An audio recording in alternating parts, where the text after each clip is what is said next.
Hey, what's up guys, aarava here, and welcome back to the episode of my F1 2019 career mode, episode number 95 today for the British Grand Prix in Season 5. If you guys did miss the previous one, then be sure to go check that one out before you see this one. A very exciting Austrian Grand Prix, although in the end disappointing for us in terms of the result. Hopefully here at the home GP, we bounce back in some sort of start, and thankfully we have our two minor downforce upgrades coming in on the front and the rear. That was a part of the car. Definitely Austria felt like for the first time really in a long while this season we were definitely lacking there compared to the other teams around us, so hopefully that is going to help us out in not only the qualifying but the race. But there is some rain maybe for Saturday, so that'll be another spanner in the works. But you can see on the paper-wise on the R&D chart, probably as close as we've ever been really, apart from maybe at the Canadian GP there, to the entire grid. Basically you can see Mercedes though have upgraded massively from Austria. I would say that's probably maybe two ultimate upgrades, or one ultimate and two majors or something like that, because they're now top of the leaderboard there, just ahead of McLaren, which is bad news for me and the championship as a whole, as Hamilton got his second win of this season last time out at Austria. He's the first repeat winner. Everyone else has only won one race there,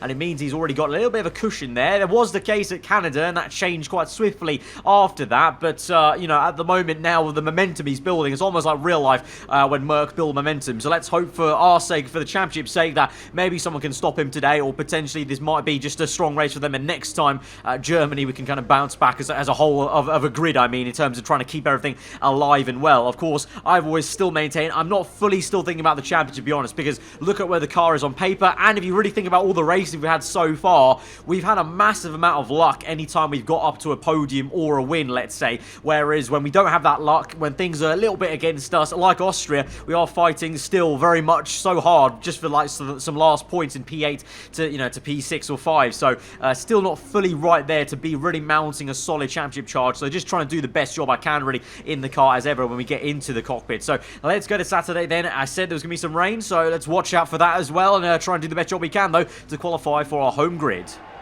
Here we are then, waiting for the green lights to get qualifying underway for the British Grand Prix. Looking at this field today, Anthony, do you think we're going to see anyone take a chance? Maybe run the hard tyres and save some of the grippier tyres for the race tomorrow? Well, I'd be surprised in all honesty. It's only the front runners that really have the pace to get away with that, and even then, at the end of the day, it's a big risk.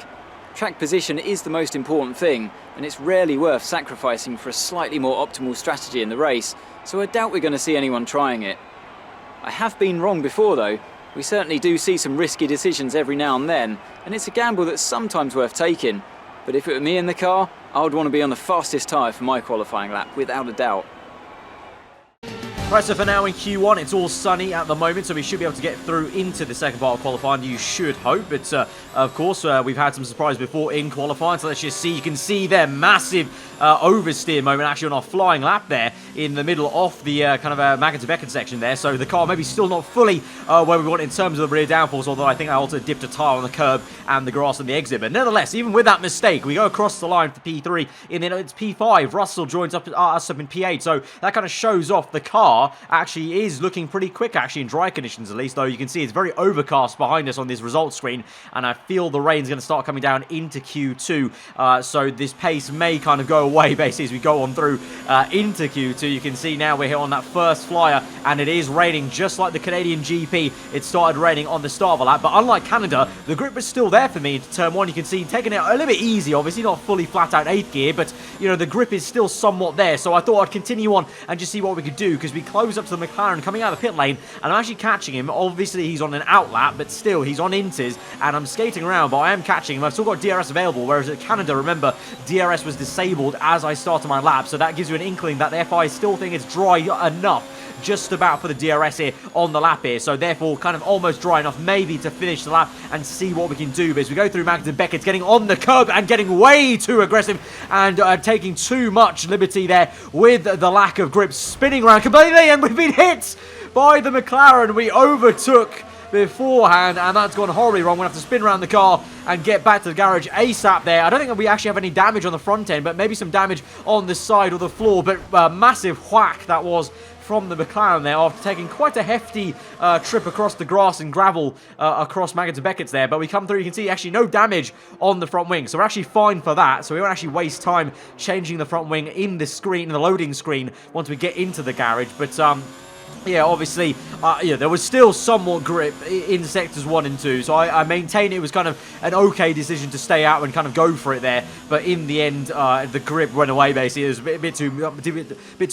a bit too much rain once we got towards sector 3. Basically, I guess the cloud cover was maybe a little bit harder on that side of the circuit. So we now come through on the intermediates here, and it's not that electric, to be honest. There we go for 3 consecutive flying laps here. This second one is no faster than my first here at the moment, so we're down in P13 still at the moment, but onto my third lap into turn 1, taking a little bit more speed and way more confidence than I ever did on those first 2 runs on the inters there. Maybe the track kind of, getting a little bit damper and maybe helping the inters out a little bit more. Maybe on those first 2 runs it was still kind of that awkward stage. I do feel like on this game for sure, when it's not wet enough, the intermediates just don't work as well, and you may as well be on dry tyres trying to struggle. So those first 2 laps not too great. Second lap though, as we cross the line, we do improve by 1 second, but I also get a screen freeze, a massive one at that, across the line. So I did gain 1 second on that last lap, but I also had a screen freeze that spun me across the line. So a lot of spins so far at the moment here in this episode. But yeah, even though I gained 1 second, 1 whole second,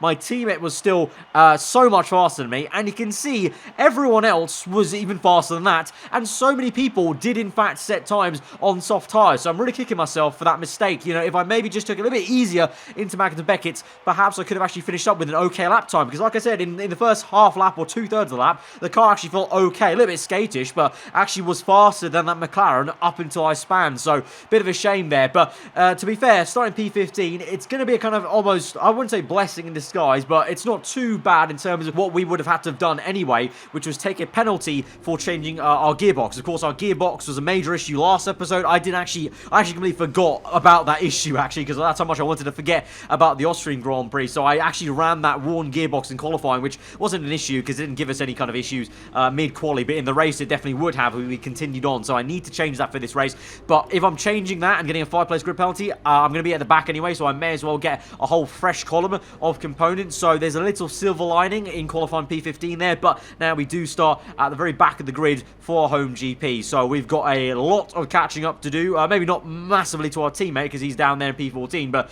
a lot of catching up to do to the points paying positions. But it's the home race. The crowd, I'm sure, will give me that extra few tenths that I might need to hopefully try and rocket through the traffic. So let's go to the grid then on Sunday and see how we do in the race.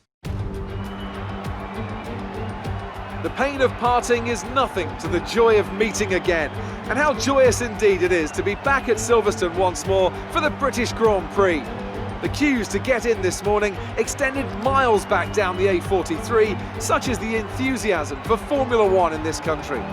The 3.6 miles of the Silverstone circuit in Great Britain is hallowed ground to the Formula One faithful. We have 18 corners that wrap around this former World War II airbase and some good passing opportunities at the end of the DRS zones.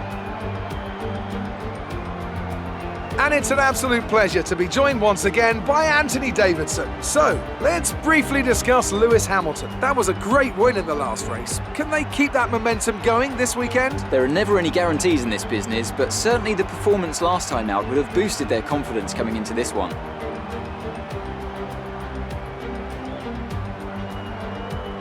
It's time to take a look at our starting grid for today's race. Lewis Hamilton lines up on pole position, with Daniel Ricciardo slotting in alongside. Looking down the rest of the grid, we have Hülkenberg, Weber, Charles Leclerc and Verstappen, Norris, Perez. They'll be starting further back after an earlier grid penalty. Vettel and Roman Grosjean, Gasly, Raikkonen, Devon Butler and Russell. Stroll, Kvyat, Antonio Giovinazzi and Kevin Magnussen, Bottas and the engineer. And with lights out just moments away, it's time to go down to the track. So no rain to be expected here on Sunday, or sunny, or somewhat cloudy, I should say, here at the British GP. So we can just plow on and kind of take the maximum performance of this car and hopefully see some of that pace we saw in Q1 coming through. Because if it does, well, we've got a car that could maybe make the top 5 potentially on its day. So in terms of the race strategy, it's going to be a one-stop, of course, as per usual now with the tyre wear levels this season. We're going to go from the softs to the mediums. Don't think we need to really use the hard tyres. We should be comfortably fine for the mediums once we get off those softs, and be a case of maybe trying to make an undercut, overcut undercut depending on the traffic we've got. But here we go then. May not be ideal starting from last place in the home Grand Prix. We're going to have to make the most of it though as we go to 5 red lights for the British Grand Prix, and we're on the way. It's a bit of a slow start for us. A great one for the Toro Rosso and Williams there. Alfa Romeo slow on the inside, nearly 4 wide then to turn 1. We're going to take it nice and easy. A bit of contact is made on the left, and the car has gone off there at turn 1 as we go around the outside then of 1, 2, 3 cars nearly, as we're now trying to just get some space going on into Village, and the Williams cuts across us quite violently and allows Kvyat to dive down the inside there. So in the end we're pushed back down to P19, so very much like the Spanish Grand Prix or Austria even, we're kind of being bullied around and kind of there's no room to go, so we're playing a bit of ping pong as Sebastian Vettel would like to say, and so we're up into P18 then, but not exactly the start I wanted. We could have maybe got up to at least P17 by the end of turn 2, but instead I had to fight very hard just to get to P18 in the end. But we're going to make a nice little dive here, late lunge on Dan Kvyat there to the inside of the chicane at the end of lap number 1. Catch him napping there as he's kind of left in that tail end of that train. You can see that's going down at this main straight there. So up into P17 now, making good progress. I'm not too sure who was out at turn 1. I think it was maybe one of the Renaults, I think I saw a splurge of yellow, but I'm not too sure. We'll have to kind of see maybe after the race then who's down the order. But now we move on to the end of lap number 2, down the back straight towards Stowe. Can we try and make a move on Bottas here? We're gaining no DRS, remember, on this lap, but we make a lunge, but it's not going to work out. We get pinched and just about to survive there. I'm surprised actually we didn't actually make some contact, and if we did, we probably would have gone to a bit of a half spin there with the momentum. The side pole would have carried forward off the Toro Rosso to our front wing there, so lucky to get away with that there. So living dangerously so far at the British GP, but here we go now with DRS activated on lap number 3. Should be an easier time of it on the outside of the Toro Rosso. Meanwhile, Giovinazzi goes side by side with Devin Butler in the Red Bull there, and the Haas will get it down the inside. The Italian makes the move, and we're going to make the move on Butler as well. He's gone slow, and sorry, so even Butler, it's Lance Stroll there, so maybe why Giovinazzi was able to easily get past him there, and we're going to get easily past as well around the outside that was, and so we've got the Canadian up into P15 then as we enter lap number 4. So now finally starting to make a little bit of progress. We can see up ahead, just one car ahead is my teammate George Russell there, so that probably tells me we're doing quite well now. We're catching back up to where we kind of need to be at this stage of the GP, but you know, we're still 5 places off the points paying positions there. You can see my teammate George Russell up ahead making a move there at the end of lap number 4 onto 5 there, so going to try and take some inspiration from him and get a move on as we both try and progress through this traffic into the points paying positions. We're going to float a move around the outside of Giovinazzi at Village there, the long way around, and we make it it seems so easy then, effortless almost, as we drift through then the next left-hander, but very much like the move that Leclerc made on Gasly, I believe, at the real-life British GP in 2019. But the Haas pretty decent in the straight line. He's going to come back at us even with DRS. He makes a lunge, and we leave him some space there, to be fair, a little bit early on the brakes I think I was into that turn, and so we kind of invite him in a way, but into the field on the inside line. We're going to try and just scrub out the speed and squeeze him out to keep that P14. So in the end it finishes off as a pretty damn decent move there, and the car just felt on rails pretty much there, so I just had supreme confidence to go around the outside there. But definitely taking inspiration from the very car that did it at the British GP last year. But we now catch up to speaking of Red Bulls actually, Devin Butler now. This is the man I thought I overtook earlier. I bet it was Lance Stroll, but now we catch up to our old F2 rival here, and you can see Russell's already overtaken another car, so he's still got 2 cars between myself and him, so he just keeps on almost placing cars between myself and him, like hurdles I need to cross. As here we go now for maybe a double pass on Butler, and down the inside of Grosjean there to late dive, but we make it work up into P12 there. Supreme stuff from us, and we need to be, because we're trying to keep up with our teammate here who makes another move there. Russell is on a charge here. The Ferrari car clearly is working very well in the dry conditions. I mean, we saw the pace was there in Q1, and it's coming through in the race here, because for the first time really in this season, Russell is looking so confident. As I speak about the confidence in him, we have a massive snap of oversteer there, and I just about keep the car going in a straight line on lap number 7. And so now we're left looking at Sebastian Vettel, and I've only just clocked there that Russell's overtaken yet another car. He's overtaken Ricciardo in the Mercedes as we go waltzing around the outside of Sebastian Vettel, slow off that left-hander there. And so you can clearly see, compared to every car, it would seem our car is working absolutely beautifully, as we're now going to go the long way round on Ricciardo as well. I don't know if he's got damage or what, but we're now in a flash of that. I almost feel like that went by in seconds. 1 second me and Russell were down in P15 and 13, and we're now 9 and 8. Absolutely stupendous stuff here from from the Ferrari car. For the first time, really, both of us looking like we've got a quick car that could, you know, maybe even get towards the podium place. I'm not too sure, because look at Russell go now. Trying to make the move now on Raikkonen and Otto Gasly there. They're side by side in the Racing Point car, and Raikkonen actually snatches the place from Gasly there, then invites Russell to send one to the inside, then into the chicane, and it's a very awkward camera angle that way. He gets the job done as we now move back to this much better angle there, and you can see myself chasing after Gasly now, and so Russell's really just kind of showing us the way almost. He's kind of following us, we're kind of following him through essentially, kind of carving the path very much with these bold, audacious moves there. Down the inside he's gone of Raikkonen, and he's going to go, no way, round the outside. Yes, he is. Look at this. I've never seen my teammate drive so well in F1 2019. This is biblical scenes here. Russell, a man on a mission to get into the high points here in the Ferrari after a poor qualifying, and the same can be said for myself as we're chasing back, a little bit lagging behind Russell, but still just about keeping up with him here as we go down towards Maggots. Beck now lining up this pass. Look how slow Gasly is. Our car is looking so much better in the corners than it ever did at Austria compared to all these cars I've had. Remember, we actually had a massive fight with Raikkonen, did we not, at the Austrian Grand Prix? So hopefully I don't have a massive issue getting past Raikkonen again this race. As speaking of him, he actually goes down the inside of Russell as we do the same to Gasly. So as whilst we're up into P8, Raikkonen tried to get P7 or P6 rather off Russell, but he's not been able to actually get that, and Russell kept the defence working through Stowe down to the chicane there, so he's going to maintain that P6 position. And so now can we instead maybe grab number 7 off number 7 Kimi Raikkonen as we go into turn 1, then closing up into Village there. Probably not going to make a move to the inside quite yet. Going to be patient here and wait for the DRS there. Not enough momentum like we had with the pass on Giovinazzi earlier on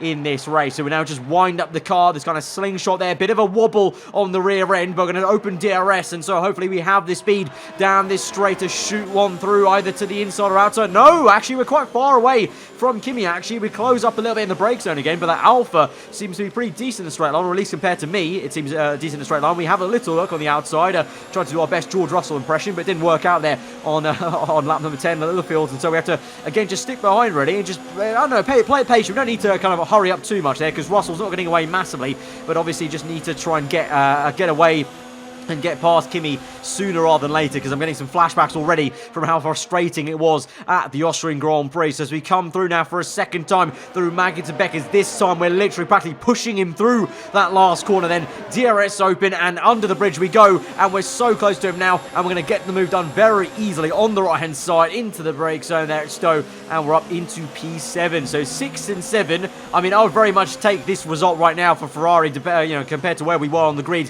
P15 and last place here, but I think there's more to come potentially as we've got some good speed in the car, so just need to try and push away from Raikkonen and try and keep Russell honest, and basically both of us just push each other to keep going faster and faster as we move on to the second phase of this GP. And speaking about that, on lap number 12, Russell I believe is going to come in. He's obviously the lead car on the track, so he kind of has some kind of advantage of choosing when he wants to come in. He's going to come in on this lap. My engineer did tell me he was going to do that, or rather he asked me to come in on the next one, so we're going to delay our stop and go for the overcut strategy and try and see what we can do. To be fair, you can see on the top right there, it's a green first sector, red second, and green third. So in the second sector, I was getting a lot of dirty air from Russell, so maybe potentially we've gone fast enough to maybe just get alongside him or jump him at the pit stop here when we come out the pit lane. Let's see, because we've set a purple lap time now on that second sector on our in lap here, but we're now in for our pit stop then. So now's the moment of the truth. Has Russell gone fast enough on those mediums? Have I done enough on the in laps to maybe beat him and get that rather rare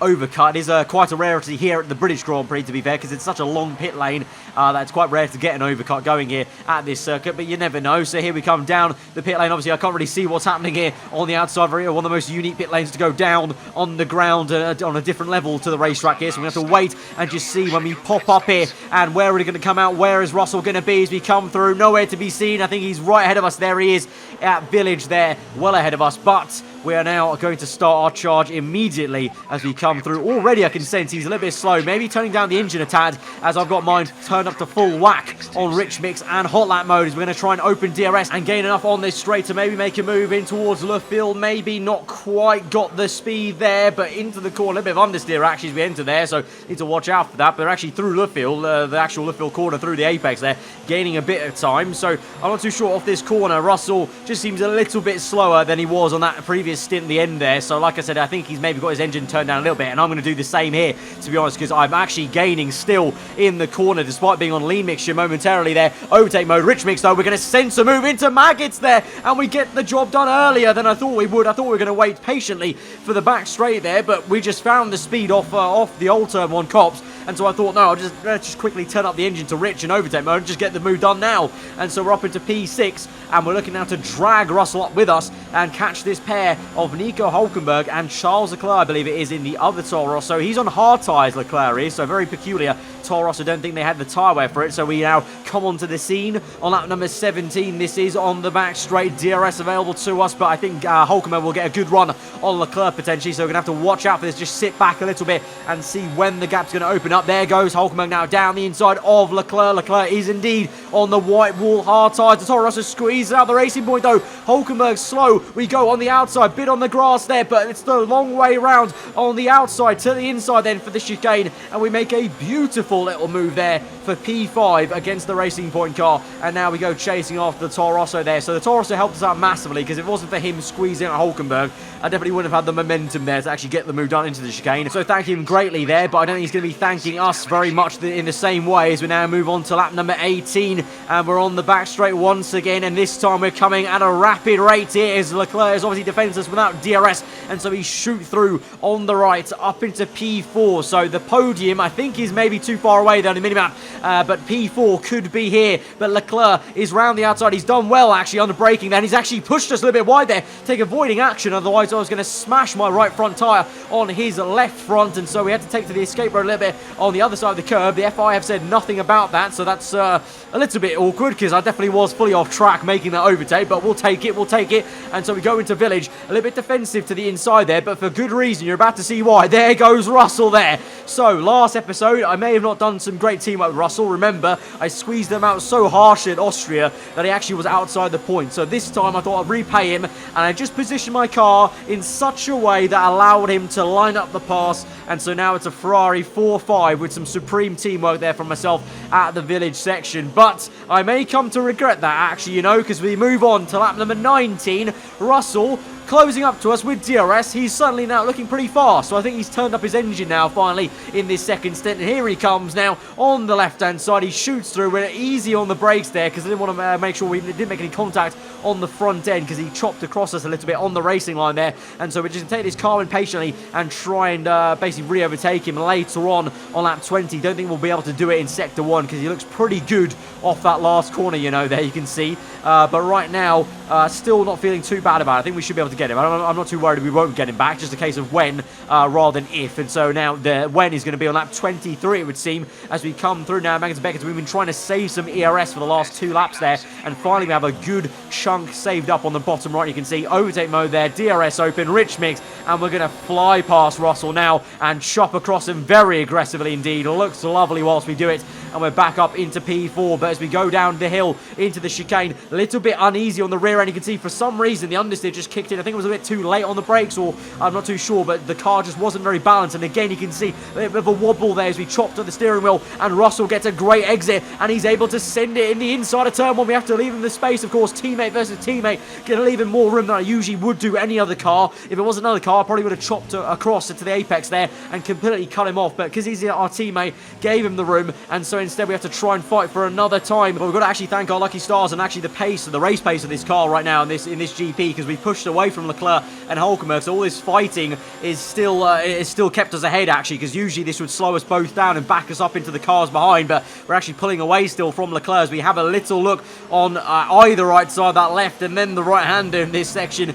and Russell just doing enough to place his car, but we get a great exit, and I think we've got our engine turned up to max compared to him, because here we go now for the move to the inside of Cops, side by side through what is nearly a flat out corner usually, and so that was nail biting stuff through the apex of Cops into Magda Beckett again, holding my breath a little bit there as Russell brake checks us slightly, and he's just placing the car supremely today, it would seem now at the end of this GP, to try and hold through on the P4 that he's got so easily on the previous lap. But here we come through now with DRS on the straight into Stowe to get back up into P4.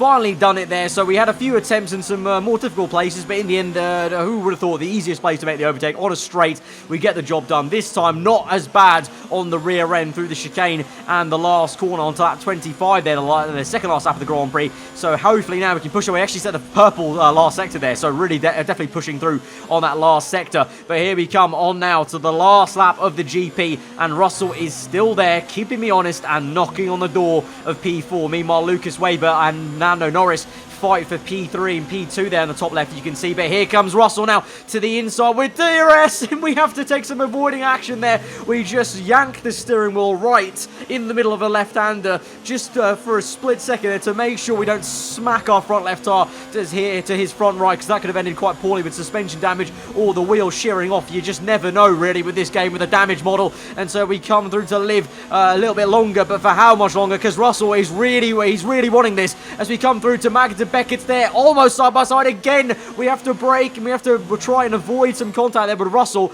And Russell, honestly, he's got to thank me there, because I could have fully just not hit the brake pedal as we entered that right-hander of Magda Beckett, and I fully could have just span him round probably on the last lap of the Grand Prix. But we held it through, gave him the space, and that's what teammates are for. And it's going to end up being a supremely fought P4 for myself, but it's still a great P5 for Russell. To be fair, to be honest, he does deserve the P4 more than me, because he's done some fantastic overtakes today. But it's a P4 and 5 for Ferrari. It's a very solid race at the home GP from last place on the grid. We're really happy with that performance.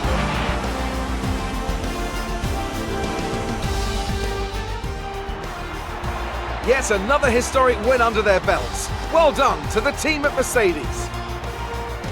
Talk to me, Ant. What was it that set them apart from the competition today? I think a large part of the result comes down to temperament.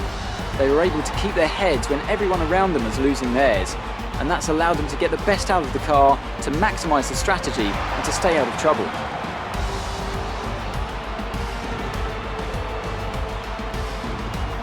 So after a magnificent race, we can now see the drivers making their way to the podium. Once again, it's the Silver Arrows who take top spot, a well-earned victory for Mercedes.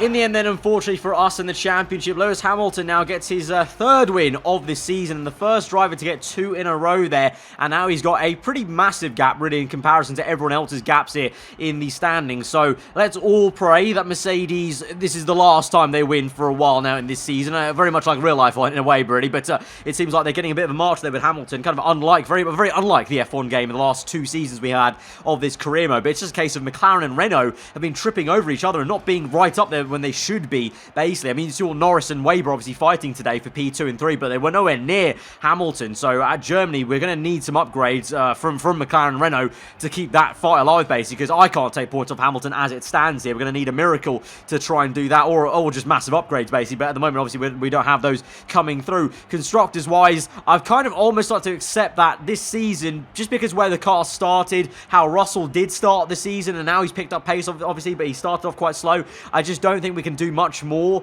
than maybe P4, because that McLaren is so consistent. The team are very consistent, as well as Mercedes and Renault, so they've already got that advantage. So unless they have a catastrophe and myself and Russell get 5, 6, 1-2s in a row at the end of the season, I'm not too sure how we can pull this one back. So I'm not too sure. Maybe the constructors might have to wait till another season, a second season maybe with Ferrari, as we build through and get the car back to its former glory days, I guess. We'll have to see, basically. But as we go on then to the end of this episode, it was a really thrilling race. I was so happy to see Russell make some of those overtakes there. It was really good to see for the first time, really, one of my AI teammates being so aggressive and so kind of, active in his overtakes. They're quite passive usually, and they get stuck in traffic there, so that was good to see.